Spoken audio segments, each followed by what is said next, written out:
Yeah, I think if there was concern about where you were on the continuum and how big of a challenge that a project like this will be, I would say first look internally. Find that one person or that small group of people that can answer those questions for you.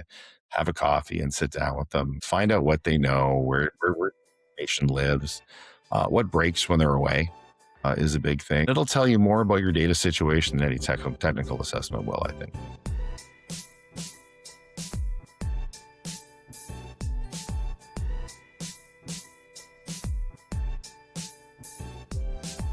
What's going on? Welcome back to the Modern Membership Board podcast. It's Riley here from Bursting Silver, and I am joined by none other than Kevin VanderKley, our Chief Consulting Officer here at Bursting Silver, and he is a foundational piece for our union work and the meaningful developments that we've done on the modernization journey for unions that we work with. Kevin, welcome to the show. Thanks, Riley. Glad to be here. Big fan. Thanks, Shucks. You make me blush. Well, big fan as well. I'm excited to have you on the podcast. You're a busy guy and you have a lot of amazing work that you do. This is going to be an awesome opportunity to hear a lot about you deep in the trenches, helping modernize some unions. So for those that are listening who haven't had the pleasure of jumping on a call with you in the past, maybe give a sense of who you are and how you got to where you are. Sure. So I started my career in hospitality in the casino industry, and I moved up the management ranks, and finally went over to corporate operations, and then over to corporate IT, when I've been in management for about 20 plus years. So that path generally eventually led me to Bursting Silver, where I started working closely with unions, particularly a union called Unite Here, which is a very large union in the US that centers on hospitality. So my background was kind of a good mesh, just a different side of looking at the business. And that work really opened my eyes to the unique challenges unions face that most organizations simply don't. The stakes are different. The member relationships that they have are different.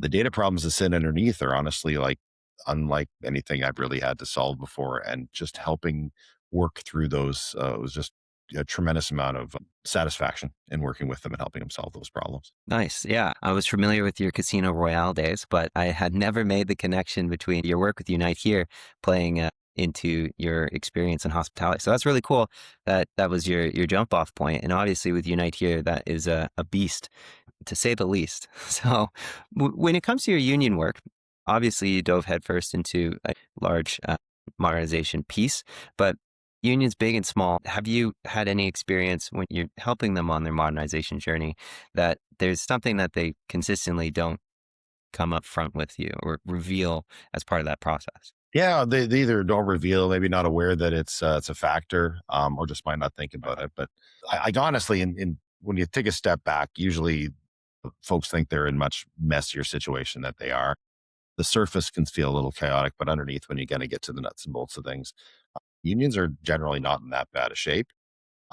But pretty consistently, there's a gap. The national has, if it's a nationally driven initiative, they have a sense of how the locals work, process their data, have solved problems.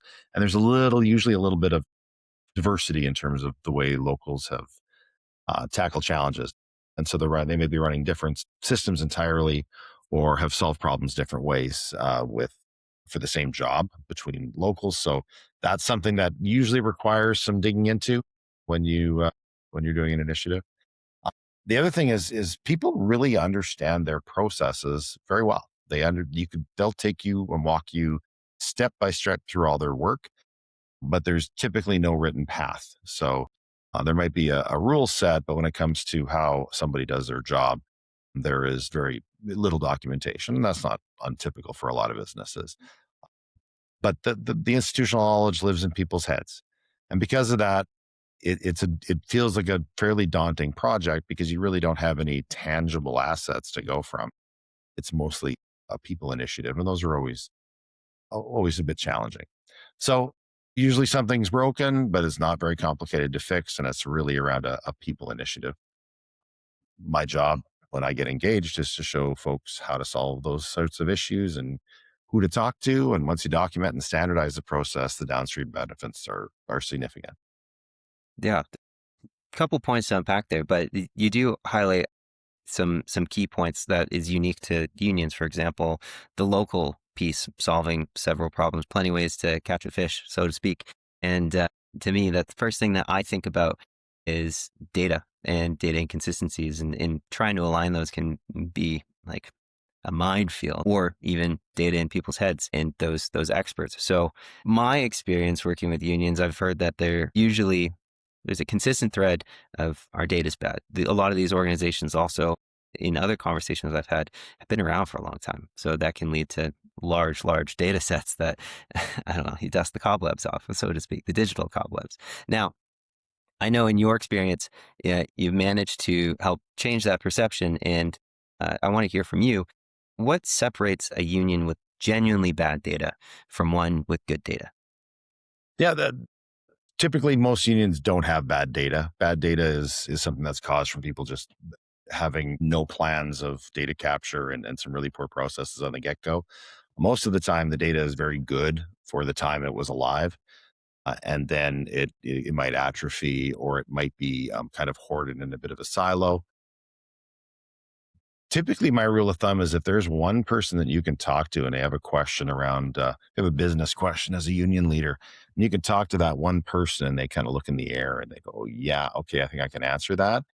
That means that your information is not bad. It means it's fragmented. They have to go and piece together a lot of information from a lot of different people or a lot of different areas to answer a question.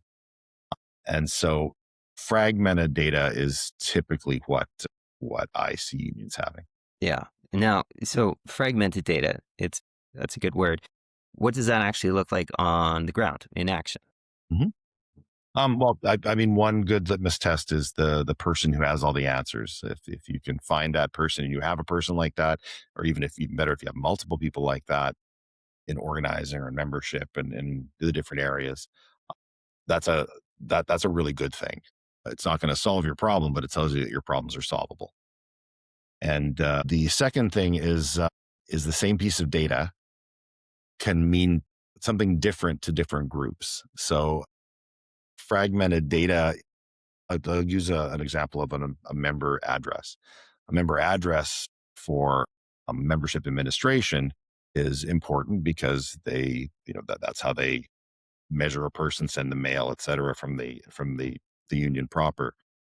The the challenge that they have is they get that information periodically, and it might be old from an employer, and it might be backdated. Where if you're doing a house visit as an organizer, you need to know where that person lives today, not where they lived a month ago. And so, same piece of data, but different needs around that data. And you find that in different groups, they manage that data separately, where it's a lot more powerful if you find a way to manage it collectively. Yeah. And I think too, just when it comes to managing that, the one piece that you discussed that resonated with me was how this data lives in people's heads. And that made me think of the conversation I had with James too about change management and managing stakeholders. When it comes to unions, because they are so deep seated and they've been around for a long time, you have all of those war vets that have been in it. There's a process in which it comes to managing their expectations too, and ensuring that they feel included. But it can stir up some internal friction points, so to speak, not just the technical ones. So when it comes to dealing with those expectations or those stakeholders or those sentiments, what have you seen in your union experience managing that? Yeah, it can surface some political challenges, and I don't mean political in a bad way. It means non-technical projects ask questions that people haven't had to answer before or might not align on. And there's two areas where you need to build this when you're doing a transformation project. One is you're building consensus. So you really want to have a kind of a North Star that you're shooting for and about what done actually looks like, what business goal are you trying to achieve, and have agreement from all your different stakeholders that that's the direction you want to move. And then secondly, data ownership is a really important part. If I mentioned earlier about organizing, having the member address information as an example, where they have different purposes from it. A lot of times you have to have data ownership discussions and you're data stewards. So that means you're maintaining that data, but not just for your own purpose of your own department, but also for the purposes of other department. And you're finding that middle ground process that'll work through that. And if folks are fairly entrenched, that can be a bit of a difficult conversation. But there's ways to work through that. Political will on the side of the management is really important, and there's tools. Laying out all those challenges as soon as they come around, so they're visible and agreed upon and accepted, is key. Building your governance rules around how you're going to, like, before you even have those challenges, make some rules about how you're going to deal with those challenges. So when they come up, it's not a scramble. It's like, oh, this fits into this process, and we know how we're going to handle that and who we're going to bring to the table. And then the last piece is more tactical, is just start a risk register. Let's get those things as they come up on a sheet, review that sheet regularly, and so they don't fester, and just deal with those problems as they come. For those organizations that have done that, and I've been very fortunate to work with organizations that have done exactly that, they have excellent results in terms of their business transformation. Yeah, absolutely. I think setting expectations is key. I've always been a proponent of effective communication, and if you're able to get ahead of it, that definitely ensures a success.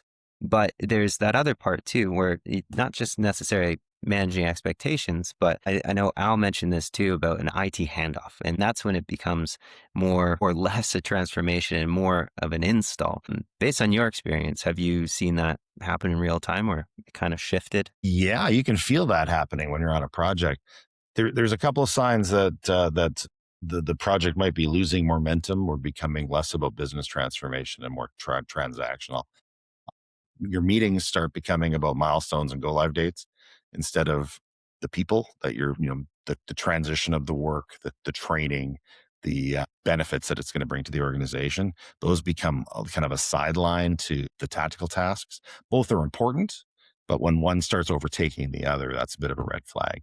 And then the conversation about outcomes lessons, and you start being just talking about what you're going to deliver next, and the why you're doing it can disappear. So one of the things that I'd recommend is make sure the why stays visible, because those are the things that align people on projects and align things moving forward. And if you keep that why visible, it keeps executive engaged and it keeps your people moving in the same direction. That's a really good point about the why, and I think I've heard you say this before when we're talking about that why, but I want to hear you say it here. If a union lost its system tomorrow, would it survive on its people alone? Yeah. Well, the union would survive. Yes, the union is bigger than any system. It's about relationships, organizing history, the people that have been there for years, the the overall labor movement. It's big, and that doesn't vanish overnight. What is challenging with you losing systems is your effectiveness, just your effectiveness as a union, delivering the commitments that you have. On the not only the commitments you have, but even something as recognition of revenue, dues revenue. If you have no systems to produce that, that can be very, very difficult to sustain.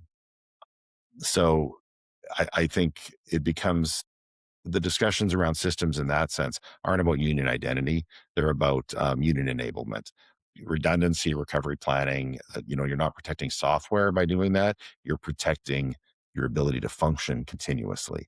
And that should never really be in question. You should make sure your software can do that at a minimum. Yeah, and I think that ties back into the members, which is obviously a third vector that we haven't really focused on too much this discussion. We're focusing mostly on locals and national level and managing those people expectations for change management. But coming back to the core fundamental piece of unions would be the member portion. So maybe I want to get your insights on how has technology then changed that side for those individuals.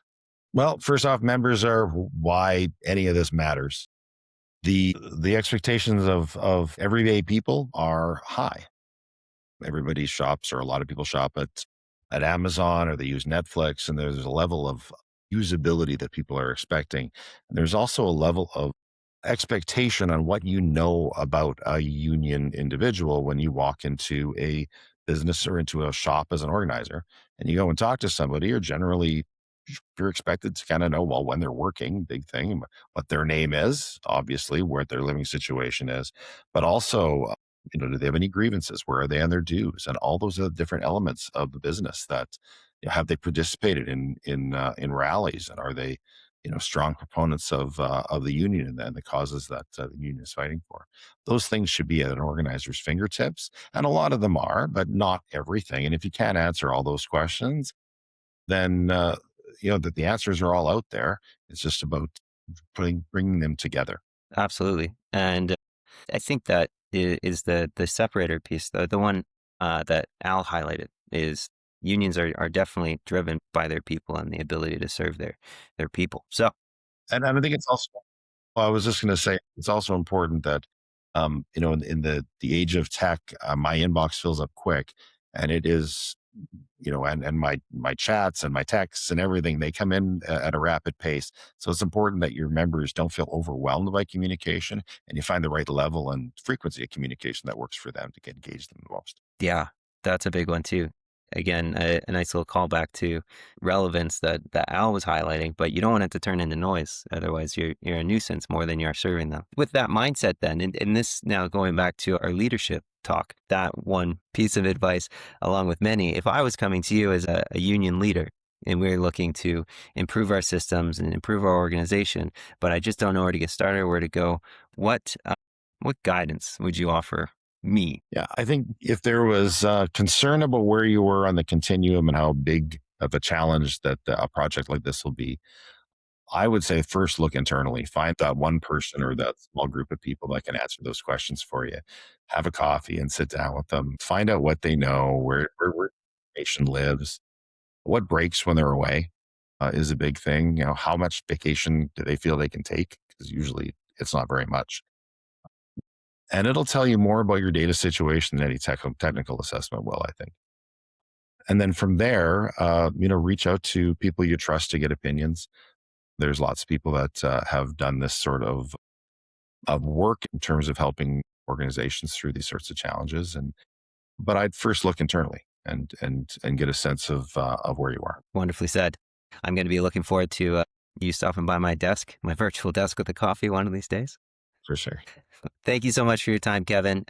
As I've mentioned earlier, your font of knowledge and your experience in unions runs deep. I'm sure we'll have plenty more conversations to be had in the future. I really appreciate your time.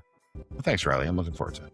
All right, that's a wrap. The Modern Membership Org podcast is all done. Thank you so much for listening. And thank you again for Kevin jumping on board there to give us his insights into his union experience. If you like this podcast and you want to hear more like it, please feel free to subscribe on Spotify, Apple Music, Amazon. We're on all platforms and all places.